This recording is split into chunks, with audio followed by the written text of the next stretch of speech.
Kami dari kelompok 8 yang beranggota saya sendiri Salvi Oktaviani dan teman saya Atika Himawati, Zawila, Alini Mauleza, Farida Syabila.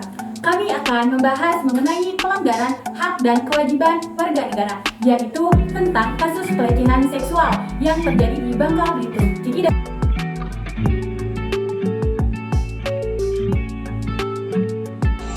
apa itu hak dan kewajiban?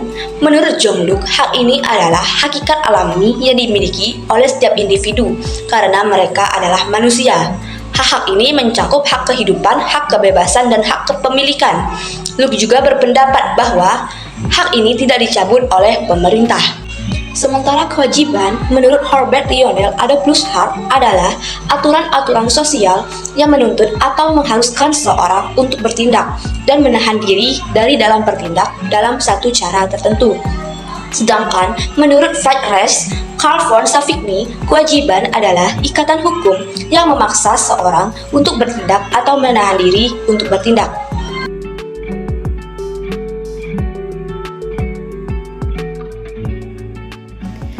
Apa itu pelecehan seksual? Menurut Winarsono, pada tahun 2008, pelecehan seksual adalah segala macam bentuk perilaku yang berkonotasi seksual yang dilakukan secara sepihak dan tidak dikehendaki oleh korbannya. Bentuknya dapat berupa ucapan, tulisan, simbol, syarat, dan tindakan yang berkonotasi seksual. Aktivitas yang berkonotasi seksual bisa dianggap pelecehan seksual jika mengandung unsur-unsur sebagai berikut, yaitu adanya pemaksaan kehendak secara sepihak oleh pelaku, kejadian ditentukan oleh motivasi pelaku, kejadian tidak diinginkan korban, dan mengakibatkan penderitaan pada korban.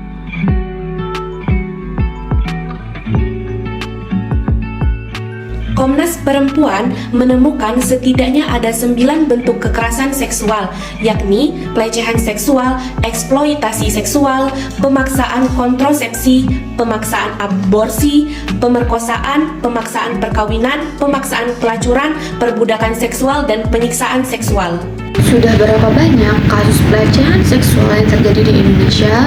Komnas Perempuan mencatat pada 2014 terdapat 4.475 kasus kekerasan seksual terhadap perempuan dan anak perempuan. Tahun 2015 sebanyak 6.499 kasus, tahun 2016 sebanyak 5.785 kasus, dan pada 2017 tercatat ada 2.979 kasus kekerasan seksual di ranah KDRT atau relasi personal serta sebanyak 2.670 kasus di ranah publik atau komunitas.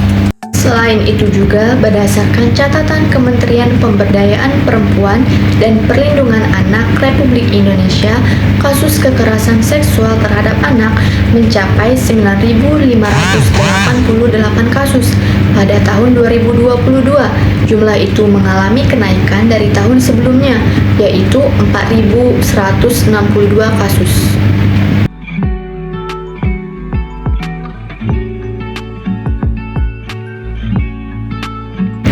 Mengapa kasus pelecehan seksual dikatakan sebagai kasus yang serius dan apa dampaknya?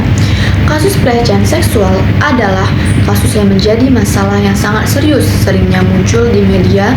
Kasus pelecehan seksual terhadap remaja di Indonesia yang mulai terkuak beberapa waktu belakangan ini menjadi hal yang sangat memprihatinkan.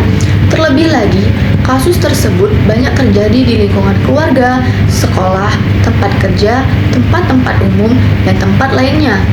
Lingkungan yang seharusnya menjadi tempat pelindung dari kejahatan para predator seksual, tentu dampak yang dirasakan korban akan semakin besar karena krisis ruang aman dari pelecehan seksual.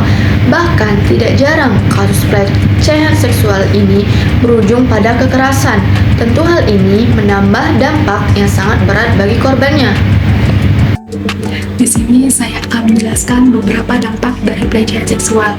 Yang pertama, dampak psikologis korban kekerasan dan pelecehan seksual akan mengalami trauma yang mendalam. Penderita terbayang-bayang akan kejadian pelecehan seksual yang dialaminya secara berkepanjangan. Mereka juga sering mengalami mimpi buruk tentang hal tersebut dan berusaha menghindari segala sesuatu yang dapat membangkitkan ingatan tentang kejadian mengerikan yang pernah dialaminya. Selain itu, kecemasan yang meningkat terus-menerus. Cemas akan normal ketika seseorang menghadapi keadaan mencekam atau situasi di luar harapannya. Namun, jika hal tersebut terjadi berkepanjangan dan tidak bisa dikendalikan, akan menimbulkan stres dan menyebabkan gangguan pada kehidupan sosial penderita. Depresi. Korban yang memilih untuk diam lebih rentan untuk mengalami depresi. Bila sudah depresi, gejala utamanya adalah merasa sedih atau tertekan sepanjang hari, mudah lelah, dan tak memiliki tenaga untuk beraktivitas, serta kehilangan minat terhadap hal-hal yang sebelumnya disukai. Yang kedua, dampak fisik. Kekerasan dan pelecehan seksual pada anak merupakan faktor utama penularan penyakit menular seksual. Selain itu, korban juga berpotensi mengalami luka internal dan pendarahan. Pada kasus yang parah, kerusakan organ internal dapat terjadi. Dalam beberapa kasus dapat menyebabkan kematian juga. Yang ketiga, dampak sosial. Korban kekerasan dan pelecehan seksual sering dikucilkan dalam kehidupan sosial. Hal yang seharusnya dihindari karena korban pastinya butuh motivasi dan dukungan moral untuk bangkit lagi menjalani kehidupannya. Berikut adalah beberapa contoh pelecehan seksual yang terjadi di Bangka Belitung. Ayah tiri berinisial MJ 42 tahun di Bangka Barat tega mencabuli anaknya yang berusia 13 tahun sebanyak 18 kali. Aksi pencabulan MJ terhadap anaknya dilakukan saat istrinya tertidur pulas di malam hari. Warga Kecamatan Tempilang ini mulai melakukan perbuatan tak senonoh pada anak tirinya sejak November tahun 2022 hingga Maret 2023. Selama itu, korban tidak berani melaporkan perbuatan bejat ayah tirinya kepada ibu atau polisi lantaran diancam pelaku akan disantet. Namun sudah tidak tahan dengan perbuatan cabul ayah tirinya, korban akhirnya memberanikan diri untuk memberitahu kepada kakak kandung. Kemudian kakaknya menceritakan kepada sang ibu kandung sehingga keduanya langsung melaporkan ke kepolisian setempat atas perbuatannya. Pelaku ancam dengan pasal 81 ayat 2 Undang-Undang Nomor 35 Tahun 2014 tentang Perlindungan Anak dan ditambah dengan Undang-Undang Nomor 17 Tahun 2016 tentang Perpu No 1 Tahun 2016 dengan kurangan penjara seumur minimal 5 tahun penjara dan maksimal 15 tahun penjara. Apabila dilakukan dalam suatu lingkup keluarga, maka hukum ditambahkan sepertiga dalam pasal sangkakan. Adapun kasus selanjutnya yang terjadi di Kabupaten Bangka Tengah, seorang ayah perkosa anak kandung sampai hamil. Kejadian ini sudah dilaksanakan pada Maret 2022 lalu. Kejadian kasus pemerkosaan ini terjadi di Desa Jurung, Kecamatan Mendo Barat, Bangka Tengah. Pelaku tersebut berinisial MS, usianya sudah 45 tahun. Sedangkan korban diberi nama samaran Bunga, berusia 15 tahun, masih SMP. Kejadian ini terungkap dimulai dari rasa curiga para guru korban bernama Bunga ketika melihat Bunga berubah seperti orang yang sedang hamil. Berdasarkan hasil pengakuan korban bernama samaran Bunga tersebut, sudah tidak pernah mengingat berapa kali telah diperkosa oleh ayah kandungnya sendiri. Dari sinilah guru tersebut mencoba melakukan sesuatu atas izin korban dengan melakukan tes kehamilan berupa tes PEG. Guru-guru korban yang menanyakan lebih lanjut tentang kehamilan Bunga dan mendengar pengakuan Bunga tersebut langsung memberitahukan kejadian ini ke kepala desa. Kades yang mendengar kronologi dari para guru tersebut langsung melaporkan peristiwa tindak kriminal dan kejahatan pada anak di bawah umur ini ke polisi sekitar atau Polsek Mendo Barat. Pelaku berhasil ditangkap oleh anggota Polsek Mendo Barat dan kemudian kasus pemerkosaan ini dilanjutkan oleh PPA Satreskrim Polres Bangka.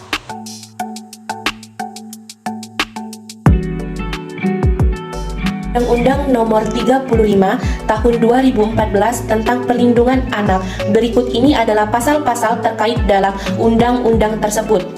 Pasal 81. Setiap orang dilarang secara langsung atau tidak langsung melakukan kekerasan seksual terhadap anak. Pasal 83. 1. Kekerasan seksual terhadap anak sebagaimana dimaksud dalam pasal 81 diancam dengan pidana penjara paling lama 15 tahun dan denda paling banyak 300 juta rupiah. 2. Jika kekerasan seksual terhadap anak mengakibatkan luka berat, maka pelaku diancam dengan pidana penjara paling lama 20 tahun dan denda paling banyak 400 juta rupiah. 3. Jika kekerasan seksual terhadap anak mengakibatkan kematian, maka pelaku diancam dengan pidana penjara seumur hidup atau pidana penjara paling lama 20 tahun dan denda paling banyak 500 juta rupiah. Pasal 83 ayat 1. Setiap orang dilarang mengajak, memaksa atau memudahkan anak melakukan perbuatan cabul. Ayat 2. Setiap orang dilarang mempergunakan anak untuk membuat bahan pornografi. Ayat 3. Setiap orang yang melakukan perbuatan sebagaimana dimaksud pada ayat 1 dan ayat 2 diancam dengan pidana penjara paling lama 10 tahun dan denda paling banyak 200 juta rupiah. Ayat 4. Jika perbuatan sebagaimana dimaksud pada ayat 1 dan ayat 2 dilakukan oleh orang tua, wali atau pengasuh anak, maka pidana yang dijatuhkan dapat ditingkatkan sebanyak 1/3 dari ancaman pidana yang telah diatur dalam ayat 3. Pasal 84 ayat 1. Setiap orang dilarang memperlihatkan anak adegan pornografi. Ayat 2. Setiap orang dilarang menjual, memperoleh atau menyimpan bahan pornografi yang melibatkan anak. Ayat 3. Setiap orang yang melakukan perbuatan sebagaimana dimaksud pada ayat 1 dan ayat 2 diancam dengan pidana penjara paling lama 6 tahun dan denda paling banyak 100 juta rupiah. Dalam KUHP ada banyak pasal yang mengatur kekerasan seksual. Pasal-pasal tersebut mengatur tentang merusak kesusilaan dan kesopanan, yaitu pasal 281 sampai dengan 283, pemerkosaan pasal 285 sampai dengan 288, pencabulan pasal 289, 290 sampai 295, memperdagangkan orang pasal 296, 297, serta pemaksaan aborsi pasal 299.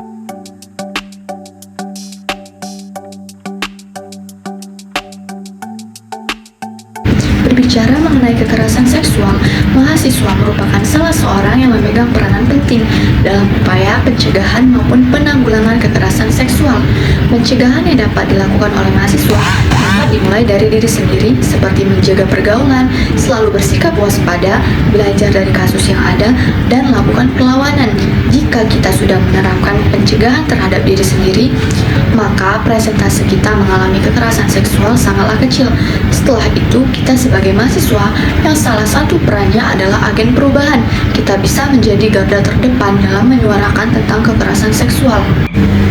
Menyuarakan di sini dapat dilakukan melalui diskusi antar mahasiswa. Setelah itu, hasil diskusinya dapat diaplikasikan secara langsung maupun tidak langsung. Salah satu contohnya dengan kita membuat poster stop kekerasan seksual dan kita share ke sosmed, lalu tag atau mention lembaga-lembaga yang menangani masalah kekerasan seksual tersebut. Selain itu, kita sebagai mahasiswa juga dapat mensupport dalam proses pemulihan dari keadaan terburuk maupun gangguan mental yang dialami korban, karena lingkungan sekitar juga sangat berpengaruh bagi si korban.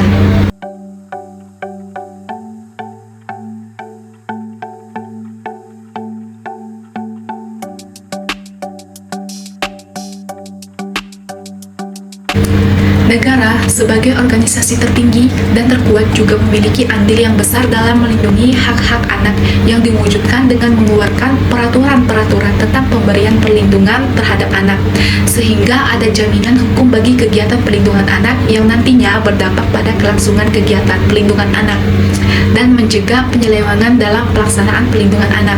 Tindakan perlindungan terhadap anak yang dilaksanakan oleh pemerintah yang merupakan bagian dari tujuan negara, yaitu untuk melindungi bangsa dan negara serta demi kesejahteraan umum.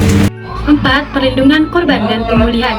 Negara bertanggung jawab untuk memberikan perlindungan dan dukungan yang memadai bagi korban kekerasan seksual anak-anak. Ini termasuk penyediaan layanan konseling, pengobatan medis, dan rehabilitas psikososial bagi korban.